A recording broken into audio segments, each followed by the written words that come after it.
That was probably money that you guys haven't seen from the online space yet. Yeah, probably the first time we would hit those numbers, yeah. I think we did like 15K rev and 10K cash or something Yeah. like that. Our top day was like 15 to 20. Every single day we were getting 4-figure sales, and we just scaled up really, really fast. So It was definitely great because you guys kind of came in with all the systems and processes we needed to kind of start closing people right away. yo, what's going on, everybody? Hope all of y'all are doing well. Today is a very, very special video. We have Nat and Sky here. Just a bit of context, we scaled them up from 0 to 54,000 in rev in the first 30 days of working together. And yeah, just gonna be a fun video talking about their story, how their experience with us, and how everything kind of goes. So yeah, go ahead and introduce yourself, guys. Nat and Sky. Yeah, what's up? So my name is Natt Jongsala, and we basically run a video editing agency called ClipCut, and this is Sky. Awesome. Yeah. So my name is Sky. I run the operations behind the business. And so Nat takes care of the marketing. I kind of take everything on the back end side of things. Nat, talk to us about kind of how you grew your personal brand, because you obviously have one of the biggest brands on the editing space and the content creation space, and you blew up within like a year. So At the start, right? yeah, how'd you start. kind of get into the the space and start. everything? So I started posting about documenting my journey to make 10K per month, and then I did trial like a bunch of business idea like drop shipping, YouTube automation, like literally everything. And then college getting really busy, and then I don't really get the result back from my contents, right? So I just stopped because I can't just keep doing it, and it's like take so much of my time. And then 4 or 5 months later, I met Sky. We meet up, and it's like, yo, we should do like somewhat of the editing like business agency thing. At that time, in 2 weeks, like when I post like that documenting, I get like 100,000 followers from that in like a first month. Yeah. Yes, sir. I love it. I love it. And in terms of you guys scaling up, you guys' following, obviously Net had like 150K, 200K, and then what were kind of the problems? And Sky, I want you to answer this because you're kind of the operations guy and the systems guy behind everything. What were kind of the problems you guys were facing in terms of monetization, and what did you guys kind of try in the past? Yeah. So previously we didn't really try anything. We would just all like getting kind of inbound leads, and whoever would ask us, we would kind of take them through our own sales process, which was like really not well refined. And so I think what you guys did a great job was you guys gave us a great introduction into what conversion looks like and monetizing like social media looks like. So we set everything up. We had setters, you guys closed for us, and you guys kind of set everything up. So all Nat needed to do was to create content, and all I needed to do was kind of to manage the team on the back end. So I think you guys just really handled the sales side well. For sure, bro. And what was your initial impression when we had that first big day? I think we did like what, 15K rev and 10K cash or something like that? Our top day was like 15 to 20, and that crushed. I think that was for the B2C offer. Honestly, I'm not too sure because like I felt good, like for sure, right? I think it just felt good, kind of just having someone be able to take care of all of that and just seeing the money come in. Because like I'm just kind of sitting in the back, and you guys kind of took care of everything. You guys booked the appointments, you guys nurture them, and then you guys also close them on the phone. And yeah, I was surprised. We went up fast. What were your thoughts on like the sales reps and like the systems and everything we had in place? Did you because obviously Stefan and Alex, they're all killers, right? What were your impressions on them? Yeah, I think because I've never I've never personally had a sales team prior to that, so it was definitely great because you guys kind of came in with all the systems and processes we needed to kind of start closing people right away. So I think the speed to start closing was really fast, and like you guys kind of brought in all the systems and you guys did it fast. Yeah, and I think one of the best things that you guys realized early on is that you guys already had the audience. You guys had all the attention in the world, but you just lacked a few systems to monetize. And when we came in and when we just fucking did our shit and we implemented whatever we needed to do, the money just started rolling in like crazy. Your Stripe must have been going crazy. Like, after we launched that B2C offer, it must have been every single day we were getting 4-figure sales, and we just scaled up really, really fast. So it was really, really fun to kind of see your guys' progression. And that was probably money that you guys haven't seen from the online space yet, right? Yeah, probably the first time we would hit those numbers. Yeah. And Nat, this is a question for you. You've tried a lot of things in the past, like YouTube. I think you did like Printify and all that stuff, drop shipping, every business model you can imagine. Yeah. This was the one that really broke through for you. And so what impact did our kind of partnership have in terms of your perspective on business, the sales you generated, the money you made, and kind of everything? I think since working with you, I think the most important thing for me, it's like the community that we have in the coaching like group, right? I like the connection there because like today, right, is really, really valuable. But Hassan, like what he said, right? So those people, it's like what I meet in the community is like really important, and I think I could get a lot of value from that. And beside that, right, I think with the coaching call, it's like it helped me clarify things a little bit on like what kind of like what we should heading toward, right? Because like before that, we're just like creating content for like I didn't even know like content for who, right? It's just like some cool edits. But now when we're working with you, we kind of know more of the direction. Or we actually have to make content toward B2B buyer. You have to make content like this to target them. I think that's kind of really big impact that kind of play on me. For sure. If you guys don't know, Nat and Sky are in consulting mastery, and so originally we were growth partner. You guys were growth partner clients, and then we transitioned into this whole consulting mastery. Sky and Nat, you guys both made the decision to hop out of the growth partner space, and then kind of for me to teach you those strategies in consulting mastery. What was the main thing that actually? Because obviously, when I told you guys about the new offer, you're like, bro, this makes so much more sense, right? I remember the call with you, Sky. It was like a light bulb moment, and it just made sense for both of us. What made you kind of join so effortlessly, and like what made you feel like it was a no-brainer for you guys' business? Yeah, so I think it was previously before you guys were taking a rev share, and so retainer on rev share like that would kind of be the amount that we would pay you guys a month regardless, and so rather than kind of having you guys taking that retainer per month, which is fine because you guys were doing sales, um, it just made more sense for us to kind of switch over to this new model that you were pursuing, because we would have those assets for a longer amount of time, and we also built skill sets, which was also important for us. So Mhm. I think that's the main reason why we did it. It just Mhm. made sense to us, like development wise, monetarily wise, and then you also helped us get setters and close Yeah. as well, which was really helpful. Yeah. Yeah, there was a lot of done for you aspects, but I think the biggest thing for you is that Sky, you learned so much skills, bro. You learned a lot in terms of learning how to like actually manage a team, doing all that stuff, and that essentially just allows you to have so much leverage because now you don't have to give away a rev share. You can actually maintain like a very very high profit margin, and you can actually run the business and not have to rely on someone. I think that's a lot of mistakes that coaches make. They don't actually learn the skill; they just completely outsource it, and then at a point where they're making a ton of money, they have to give so much rev share away, and that's just it's such a common mistake. And I think you realized that early on, and then that's why you wanted to learn a skill set, and it was just like a perfect match when I introduced like the new offer to you. So yeah, what's your guys' favorite part about it? Nat, let's start with you. What's your favorite part about the community, consulting mastery, this whole thing? I already told it. I think for me, because I do content, do marketing, so for me, it's gonna be more like content, how to make content toward B2B, all that's like content stuff, content funnel, all that stuff. I love that, and also the community wise, I love that as well. Yeah. Yeah, and how has the content strategies helped your brand so far? In the past 7 day, our percent actually go up. So instead, it used to be like what, like 20% India and 13% like US, like 10% US. Like now it's like 20% US and what's it? Then like 20% like 2020. So it's going up like quite a lot, almost like going up like 2 times. Yeah, which is pretty good, and we really like it because as you know, like US have more buying power and kind of target toward more like who we want to like target toward it. And Sky, kind of, you're the sales acquisition systems kind of guy. What was your kind of favorite part in terms of like everything you've experienced so far? It's only been a month, but what's your favorite part? Yeah, so I think my constraint was kind of having the skill set to sell, and so I think the modules that you guys had under sales was quite helpful, and I also like the ability to be able to kind of message anybody at any given time, and then I can expect an answer within like a day or two.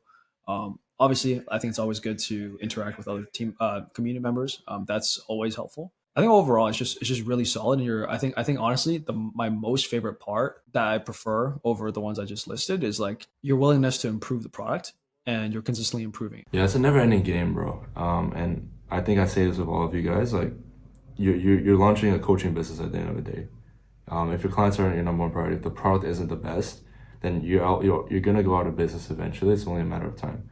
And so that's something I learned from some of my mentors, implementing things like the weekly input. Pretty sure you guys love that one as well, like giving you action items to do every single week. The leaderboards, just making it fun to compete, making it fun to actually get payments and want to actually get some of the rewards and stuff. Not you already have the mouse, but if you want cash or whatever, then you guys can get that. But just kind of having different things and all that stuff. So yeah, for sure. What would you say to someone that's actually stuck between 5 to 20K that's actually trying to scale up and kind of experience the success that you guys have? If you do content, I would say just scale content as much as possible and just make sure you target the right audience. I would say, like Sue said, right from the thing, right? If you want to target B2C, you have to do like step by step. But you want like B2B, you have to like show them what to do, not how to do it, which I'm gonna implement in my like a next video.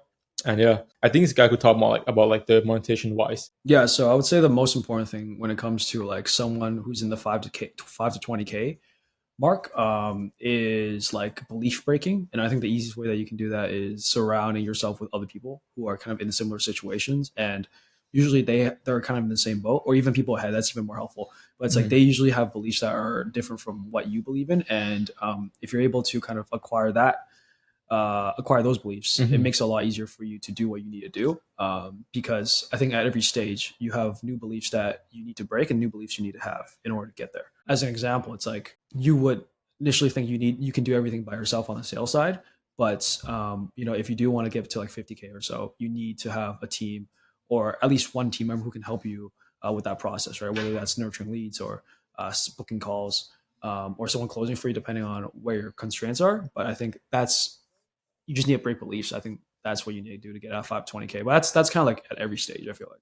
Beliefs is a big one, bro. Because when you think you can't scale or you think that 20, 30k is too much, and you're never gonna scale past that. But if your expectation is like 50 to 100, Right. you're gonna aim for it, and 20k seems like nothing. You know. Yo, low key, it's also simplicity too, because like I think we always watch these videos and like you gotta have this like deep ass funnel. You gotta have like all this other stuff, Mhm. but it's really just like um, Really simple stuff. you make people like you make people think you're good.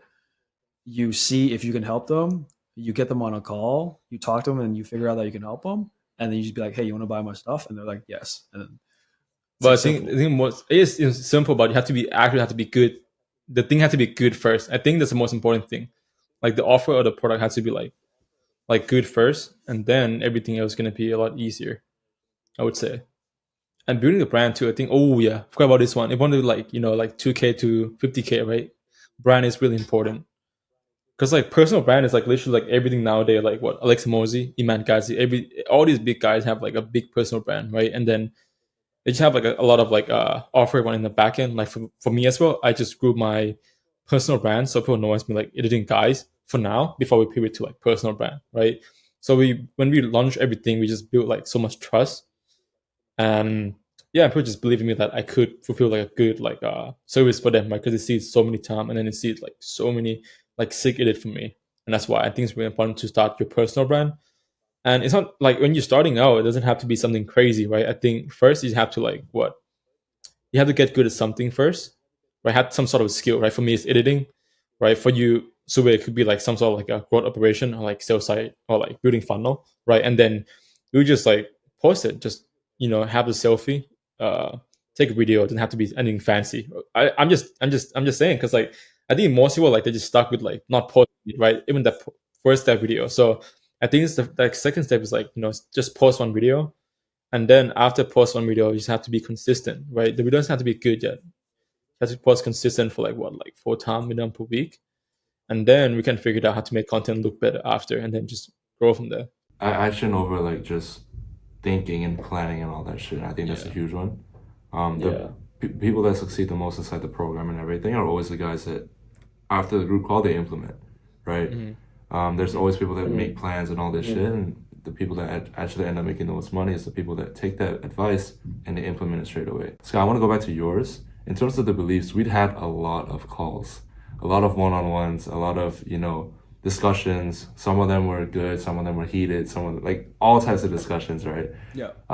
What was the biggest belief that you kind of realized, like, okay, I need to change this, that allowed you to kind of scale up and really focus on the things that were important that actually move the needles in your business? See, it's funny because like once you kind of get those beliefs, you kind of forget it because they become who you are. Because the beliefs you never question are who you are, right? And so, if I want to be honest with you, I think there's a lot of traits I've like integrated.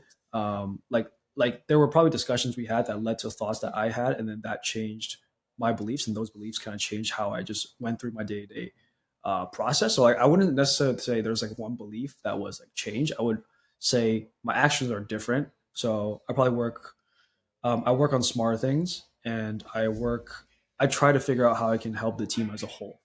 those are the actions that came from discussions we had, but I don't remember what beliefs that were necessarily broken because they were just like I integrate it and I just forget. So Mhm. because they just become you, right? If your beliefs are just who you are. So it's like if it's who I am, I don't necessarily. It's not like I don't have it top of mind. Mm. It's just how I see the world, how I operate, and so how like the only way you can figure out my beliefs is through actions, and those are actions I've done more. So it's like figuring out how I can do more through the team, and then also make smarter choices in terms of what things I'm actually working on. Mhm. Yeah, I remember there was one call in particular that stood out to me that I wanted to bring up. It was the call where you were looking at all these different problems that didn't exist. And then I told you, stop focusing on those and then focus on the ones that are in front of you. I think that was probably one of the biggest ones that allowed you guys to scale so fast because at the end of the day, a lot of business owners do this and a lot of coaches fall for this trap. They end up thinking about what is the problem that they'll face 5 steps from now. When in reality, they may not even face that problem, right? Mm. There was that call where I told you, like, stop looking at all these problems, stop overcomplicating it, and just do what's stopping you right now, which is the book calls. And then when you focus on the book calls, Chike just closed a sale, just like this, 3K piff, boom, right? So it's just a matter of, I think our partnership works so well because you get a different perspective on your guys' business as a whole. I can look at it and say like, hey, Sky, you're focusing on this way too much when these problems don't even exist. Focus on this instead. And when you do that, then the results just skyrocket. And that same for you in terms of the content. Stop doing step by step. Focus on giving insights and actual valuable videos. Then you attract a different type of audience, right? What's your final words on like what you'd recommend to the viewers who are they probably have an offer, they want to scale it up, whether it's they're a growth consultant, coach, agency owner, whatever it is. What's your kind of piece of advice to them to actually scale up their business?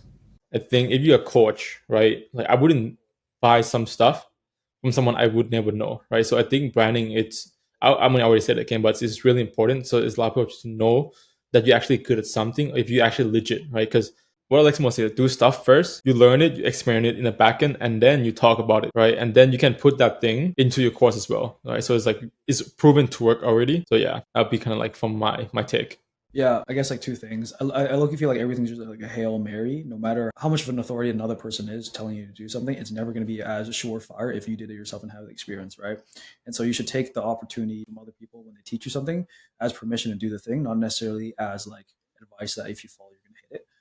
I think it's just like, just see everything as like, okay, I'll test it out, see how it goes. And if it goes well, fantastic. If not, then, it's, you learn from it and then you just go from there. Mm-hmm. And then in terms of for the program, I think right now, if you guys are watching this, I'm not sure when you guys are watching this, but it's very likely that Sui has probably improved like magnitudes of where it's at right now, and like we're already getting value from it. So I think it'll be even better in the future.